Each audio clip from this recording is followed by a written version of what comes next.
Dictation शुरू होगा 5 seconds के बाद। 5, 4, 3, 2, 1। किसी भी बीमारी के लिए रोग प्रतिरोधक दवाएं एंटीबायोटिक बहुत कारगर मानी जाती हैं। यही वजह है कि बाजार में ये दवाएं सबसे ज़्यादा बिकती हैं। हालांकि इनके अंधाधुंध इस्तेमाल से देश में सुपर बग्स जैसी खतरनाक स्थिति पैदा हो गई है, जहां दवाएं बेअसर हो जाती हैं और सामान्य बीमारी भी जल्दी ठीक नहीं हो पाती है। चिंता की बात यह है कि मुर्गी पालन और पशुपालन में भी रोग प्रतिरोधी दवाओं का अत्यधिक उपयोग किया जा रहा है। नतीजतन, अगर हम खुद रोग प्रतिरोधी दवाएं कम लें, तो भी यह समस्या दूसरे रूप में हमें घेरे रहेगी। इसलिए सरकार की ओर से इन दवाओं के इस्तेमाल को लेकर विस्तृत दिशा निर्देश जारी किए गए हैं। वर्ष 1928 में लंदन के एक चिकित्सा संस्थान में कार्यरत स्कॉटलैंड के वैज्ञानिक अलेक्जेंडर फ्लेमिंग ने जीवाणुओं पर शोध करते हुए एंटीबायोटिक पेनिसिलिन की खोज की। दूसरे विश्व युद्ध में जब लाखों घायल सैनिक संक्रमण से मर रहे थे, तब पेनिसिलिन एक वरदान साबित हुई। इससे अनगिनत सैनिकों की जान बचाई गई। पेनिसिलिन ने चिकित्सा विज्ञान की दिशा बदल दी और इसे आधुनिक एंटीबायोटिक युग की शुरुआत माना जाता है। हालांकि 1945 के बाद से फ्लेमिंग खुद चेतावनी देते रहे कि रोग प्रतिरोधक दवाओं के बहुत ज़्यादा इस्तेमाल से प्रतिरोध पैदा होगा, और यही हुआ।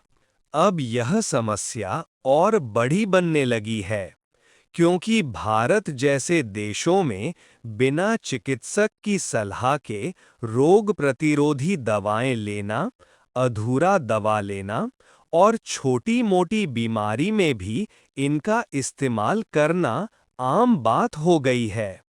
इन दवाओं के ज़्यादा इस्तेमाल से हमारे शरीर में जीवाणु या विषाणु दवाइयों के प्रति प्रतिरोध विकसित कर लेते हैं, और यह स्थिति सुपर बग्स के रूप में उभर कर सामने आती है।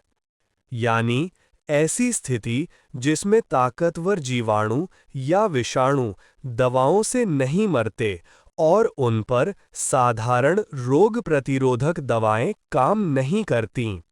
ऐसे में न सिर्फ मरीजों पर दवाओं का खर्च बढ़ता जाता है, बल्कि भविष्य में ये स्थिति कई अन्य बीमारियों को न्योता देती है और सामान्य संक्रमण यानी खांसी, बुखार या घाव होने पर भी इलाज मुश्किल हो जाता है। पहले जिन बीमारियों का इलाज सामान्य एवं सस्ती दवा से हो जाता था, उनके लिए अब महंगी दवाएं या इंजेक्शन लेने पड़ते हैं, क्योंकि सामान्य बीमारी पर भी दवाएं बेअसर होती हैं तथा इलाज के लिए कई तरह की जांच करानी पड़ती है और नए किस्म की दवाएं देनी पड़ती हैं।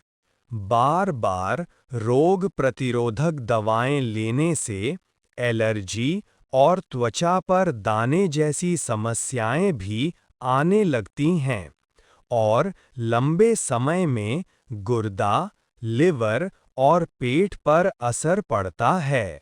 सबसे बड़ी बात यह है कि ये दवाएं हानिकारक जीवाणुओं के साथ-साथ अच्छे जीवाणुओं को भी मार देती हैं। भारतीय आयुर्विज्ञान अनुसंधान परिषद की रपट के अनुसार देश में हर साल लगभग 7 लाख लोग एंटीबायोटिक दवाओं के प्रति प्रतिरोध से जुड़ी बीमारियों से प्रभावित होते हैं।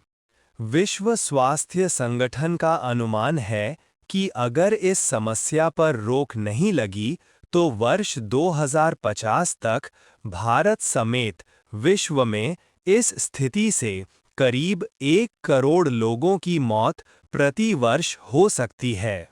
भारत में रोग प्रतिरोधक दवाओं का बाजार बहुत बड़ा है, क्योंकि यहाँ संक्रमण संबंधी बीमारियां आम हैं। वर्ष 2023 में देश में यह बाजार करीब 49,000 करोड़ रुपए का था। अनुमान है कि वर्ष 2024-2030 के बीच यह बाजार लगभग 6-7% चक्रवृद्धि वार्षिक वृद्धि दर से बढ़कर 83,000 करोड़ रुपए तक पहुंच सकता है। मालूम हो कि भारत विश्व का तीसरा सबसे बड़ा रोग प्रतिरोधक दवाओं का उत्पादक देश है। द लैंसेट की 2022 की एक रिपोर्ट के अनुसार भारत में प्रति व्यक्ति रोग प्रतिरोधक दवाओं की खपत दुनिया में सबसे अधिक है। अनुमान है कि हर साल देश में लगभग 1300 करोड़ से अधिक की खुराक इन दवाओं की ली जाती है। सरकार ने शेड्यूल H1 लागू किया है, जिसके तहत कई रोग प्रतिरोधक दवाएं केवल चिकित्सक के परामर्श पर ही मिल सकती हैं। भारतीय आयुर्विज्ञान अनुसंधान परिषद और विश्व स्वास्थ्य संगठन के सहयोग से एंटीबायोटिक स्टीवर्डशिप कार्यक्रम को लागू किया जा रहा है, ताकि इन दवाओं का दुरुपयोग कम हो, लेकिन समस्या जस की तस है। भारत में सर्दी, खांसी, जुकाम, बुखार और अतिसार जैसी बीमारियों से हर साल करीब 30-35 करोड़ से अधिक लोग प्रभावित होते हैं। वर्ष 2024 तक देश में कुल पंजीकृत चिकित्सकों की संख्या लगभग 13 लाख हैं। इनमें से 10.4 लाख एलोपैथिक और 4.5 लाख आयुष चिकित्सक आयुर्वेद, होम्योपैथी, यूनानी हैं। विश्व स्वास्थ्य संगठन के मानक के अनुसार 1000 की आबादी पर कम से कम एक चिकित्सक होना चाहिए, जबकि भारत में 1000 की आबादी पर मात्र 0.7 चिकित्सक उपलब्ध हैं। ग्रामीण क्षेत्रों में यह अनुपात और भी कम है। कई राज्यों में तो 1000 की आबादी पर मात्र 0.2 चिकित्सक हैं। केंद्रीय स्वास्थ्य एवं परिवार कल्याण मंत्रालय की ग्रामीण स्वास्थ्य सांख्यिकी 2023 की रिपोर्ट की माने तो देश में 1.55 लाख उप स्वास्थ्य केंद्र, 25,000 प्राथमिक स्वास्थ्य केंद्र और 5,600 सामुदायिक स्वास्थ्य केंद्र हैं। इनमें से लगभग 65-70% स्वास्थ्य केंद्र ग्रामीण इलाकों में स्थित हैं। भले ही देश में करीब 1 लाख से ज़्यादा स्वास्थ्य केंद्र ग्रामीण इलाकों में हों, लेकिन अभी भी यहाँ चिकित्सकों और स्वास्थ्य केंद्रों की भारी कमी है। गौरतलब है कि विश्व स्वास्थ्य संगठन ने रोग प्रतिरोधक दवाओं को 3 श्रेणियों में वर्गीकृत किया है। पहला, वे दवाएं जो सामान्य संक्रमण के लिए सुरक्षित हैं और इनका शरीर पर कोई ज्यादा नकारात्मक प्रभाव नहीं पड़ता है। दूसरी श्रेणी में उन दवाओं को रखा गया है जिनका इस्तेमाल सीमित तौर पर ही किया जाना चाहिए और इनके लिए निगरानी जरूरी है।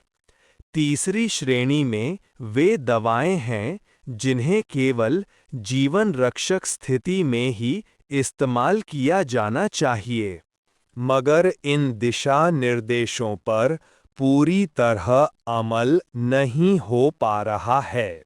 यह समस्या इसलिए भी बड़ी होती जा रही है क्योंकि इंसानों के साथ ही कृषि और पशुपालन क्षेत्र में भी रोग प्रतिरोधक दवाओं का अंधाधुंध उपयोग होने लगा है, खास तौर से मुर्गी पालन और पशुपालन में।